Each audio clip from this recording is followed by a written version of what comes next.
প্রথম ইনিংসে বাংলাদেশের সংগ্রহ ছিল 149 রান।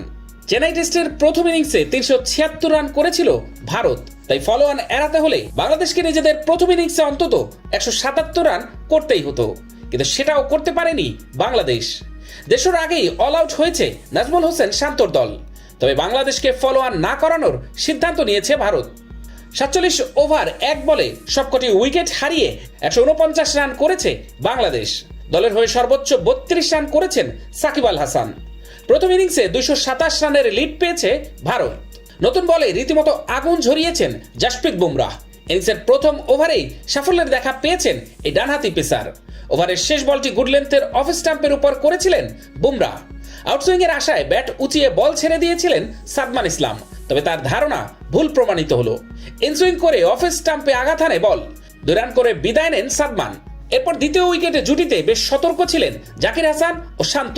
তবে লাঞ্চ ব্রেকের ঠিক আগের ওভারেই জাকিরকে বোল্ড করেন আকাশদীপ। ইনিংসের নবম ওভারের প্রথম বলটি অফ স্টাম্পের বাইরে থেকে ইনসুইং করে জাকিরের মিডল স্টাম্প উপড়ে দেয়।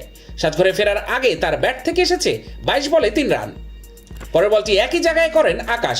ফলাফল এসেছে একই, ঠিক যেন আগের বলের কার্বন কপি।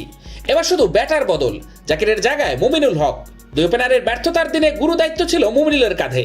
তবে ব্যর্থ হয়েছেন এই অভিজ্ঞ ক্রিকেটার। গোল্ডেন ডাক খেয়ে দলের বিপদ আরও বাড়িয়েছেন তিনি। লাঞ্চ বিরতি থেকে ফিরে আর বেশিক্ষণ টিকতে পারেনি শান্ত। দ্বিতীয় সেশনের তৃতীয় ওভারে সাজঘরে ফিরেছেন তিনি। মোহাম্মদ সিরাজের আউটসুইং বলে খোঁচা মেরে দ্বিতীয় স্লিপে কোহলির হাতে ক্যাচ দিয়েছেন বাংলাদেশ অধিনায়ক। 30 বলে 20 রান এসেছে তার ব্যাট থেকে। দলের বিপর্যয়ে হাল ধরতে পারেননি মুশফিকুর রহিমও। শান্ত ফেরার পরের ওভারেই অভিজ্ঞ ব্যাটার আউট হয়েছেন 14 বলে 8 রান করে। বুমরার সুইং ও বাউন্স হওয়া বল মুশফিকের ব্যাটে লেগে দ্বিতীয় স্লিপে যায়। সেখানে 2 হাতে দারুণ ক্যাচ নিয়েছেন লোকেশ রাহুল। স্কোরবোর্ডে 40 রান তুলতেই প্রথম সারির 5 ব্যাটারকে হারিয়েছিল বাংলাদেশ। দলের এমন বিপর্যয়ে হাল ধরেছিলেন সাকিব আল হাসান ও লিটন দাস। এ দুজন ষষ্ঠ উইকেটের জুটিতে দলকে এগিয়ে নেয়ার চেষ্টা করেছিলেন।